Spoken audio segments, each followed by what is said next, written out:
नमस्कार, मैं हूं सीपी तिवारी। आप देख रहे हैं प्रिंस T24 मीडिया। आइए नजर डालते हैं आज के मुख्य समाचारों पर। नमस्कार, आज की प्रमुख खबर। मुंबई के भिवंडी गुंदौली इलाके में एक सेवानिवृत्त सम्मान समारोह का आयोजन किया गया। इस समारोह में भिवंडी कृषि उत्पन्न बाजार समिति के सचिव यशवंत अनंत मात्रे का सम्मान किया गया। समारोह का आयोजन ग्रामस्थ मंडल गुंदौली व मात्रे परिवार की ओर से किया गया। आयोजन स्थल को पारंपरिक सजावट से सजाया गया व सांस्कृतिक कार्यक्रम भी पेश किया गया। मात्रे को उनके लंबे सेवाकाल व समाज के प्रति समर्पण के लिए सम्मानित किया गया। समारोह में मौजूद लोगों ने मात्रे को उनके भविष्य के लिए शुभकामनाएं दी और उनके अनुभवों को साझा किया।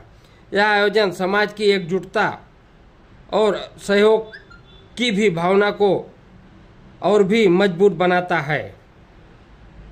शुभेच्छा देने वालों की लाइन लगी रही और सभी आए हुए शुभेच्छुक अतिथियों ने यशवंत मात्रे के कामों को लेकर इनकी सराहना करते हुए क्या कहा, आइए देखते हैं इस खबर में।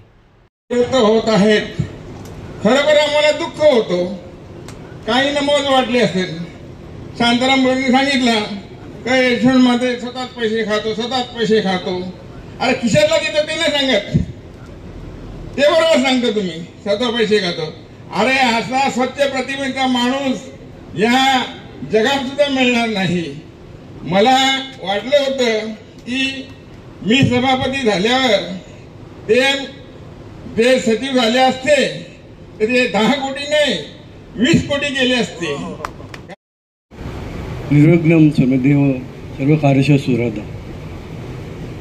गणरायाला वंदन करून छत्रपती शिवाजी महाराजांना स्मरून आज डॉक्टर श्री यशवंत अनंत म्हात्रे यांच्या सेवापूर्ती गौरव सोहळ्यानिमित्त कार्यक्रमामध्ये या कार्यक्रमाचे अध्यक्षस्थान सन्माननीय माजी सभापती जयवंत पाटील साहेब, त्याचप्रमाणे व्यासपीठावरील सर्व ज्ञानवंत, बुद्धिवंत, गुणवंत, विचारवंत या सर्वांना नतमस्तक होऊन मी 2 शब्द बोलतोय। मानव सेवा हीच खरी ईश्वर सेवा या ग्रुपच्या माध्यमातून माझ्यासोबत डॉक्टर श्री यशवंत अनंत म्हात्रे हे काम करत असतात। आम्ही संपूर्ण महाराष्ट्रात जे का रंजले गांजले त्यासी म्हणे जो आपुले, तोची साधू ओळखावा देव तेथेची जाणावा या उक्तीप्रमाणे आम्ही रंजल्या गांजल्यांना सर्व आदिवासी कामगार असतील, आदिवासी महिला, त्याचबरोबर जे अनाथ बालक आहेत या बालकांना आम्ही ज्या काही वस्तू गरजू असतात त्या गरजू वस्तू देण्याचा प्रयत्न करत असतो। निमित्त उपस्थित व्यासपीठावरील मान्यवर आणि माझा मित्रपरिवार तसेच परिवारातील सदस्य यांचं मी हार्दिक स्वागत करतो आणि मी माझं 2 शब्द सांगतोय। खरं म्हणजे आज माझा सेवापूर्ती सोहळा दुपारी माझ्या बाजार समितीच्या संचालक मंडळ आणि कर्मचारी वृंदातर्फे अतिशय थाटामाटात संपन्न झाला। त्यांनी चांगल्या प्रकारे मला निरोप दिला आणि आज संध्याकाळी माझ्या परिवारातर्फे हा सोहळा आयोजित केला आहे। या सोहळ्यासाठी सुद्धा हा इतका जनसमुदाय बघून मला हरकून गेल्यासारखं होत आहे। मी बाजार समितीच्या सेवेमध्ये रुजू झालो 1/10/1987 रोजी। त्यानंतर परमनंट झालो 2 वर्षांनी 1/6/1989ला। 2001 मध्ये सन्माननीय त्यावेळचे सभापती आज कैलासवासी झालेत आत्माराम गुळवी साहेब यांच्या कालावधीमध्ये मी निरीक्षक म्हणजे इन्स्पेक्टर पदोन्नती मला झाली।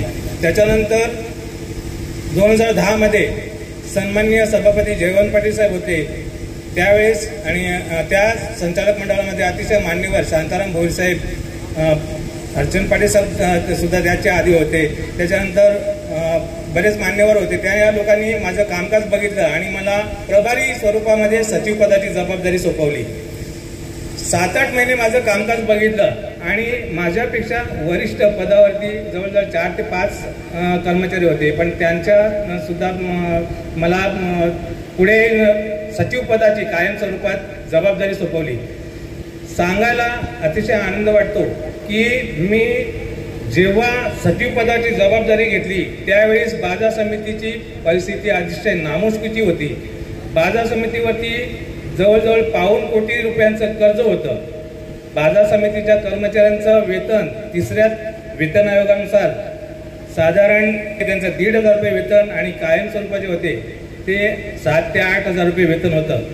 मी कामकाजाला एक चौकट घालून दिली आणि त्याच्यामध्ये कर्मचाऱ्यांच्या बैठका घेऊन आणि कामाचं स्वरूप बदललं आणि उत्पन्नाचे सोर्स होते त्याचा अभ्यास केला. उत्पन्न कशा रीतीने वाढेल ते मी उत्पन्नाचे सोर्स वाढवले आणि संचालक मंडळाचं अतिशय चांगलं मार्गदर्शन लाभलं. कर्मचारी वर्गाने मला मोलाची साथ दिली आणि पहिल्याच वर्षी रक्कम ₹20 लाख उत्पन्नाचं 50 लाखपर्यंत मी उत्पन्न गाठलं.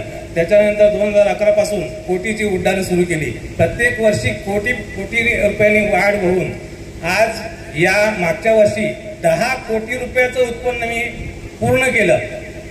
त्याच्यानंतर बाजार समिती ड वर्गात होती, ती ड वर्गातून अ वर्गात आली. अ वर्गात आल्यानंतर आता माझं सेवानिवृत्तीचं वर्ष आणि याच वर्षी मागील वर्षाची माझ्या पणन खात्याने एक गुणांकन पद्धती 4 विभागामध्ये आखून दिली होती. त्याचा राज्यात सर्वे केला आणि या सर्वेमध्ये आशिया खंडात 1 नंबरची बाजार समिती मुंबई बाजार समिती होती. ही आपल्या कोकण विभागात असताना सुद्धा या बाजार समितीला आपण डावलून आणि पुढे गेलो आणि भिवंडी बाजार समिती कोकण विभागातून प्रथम क्रमांकावर नावारूपास आली आणि एक मोलाचं स्थान आपल्या भिवंडी बाजार समितीस प्राप्त झालं. मला खूप आनंद होतोय. माझं सेवानिवृत्तीचं वर्ष आणि अशा स्वरूपात बाजार समितीची ऊर्जितावस्था आलेली बघून आणि मी सेवानिवृत्त होतोय. आज बाजार समितीचं कामकाज मी अतिशय प्रामाणिकपणे सचोटीने करून आणि बाजार समितीला हे स्वरूप प्राप्त करून दिले. मला नक्कीच तत्कालीन संचालक मंडळाचं मोलाचं मार्गदर्शन लाभलं. आता उपस्थित आहेत व्यासपीठावर सन्माननीय सभापती देवीदास पाटील साहेब. 2023 मध्ये त्यांनी सुद्धा कामकाज केलं.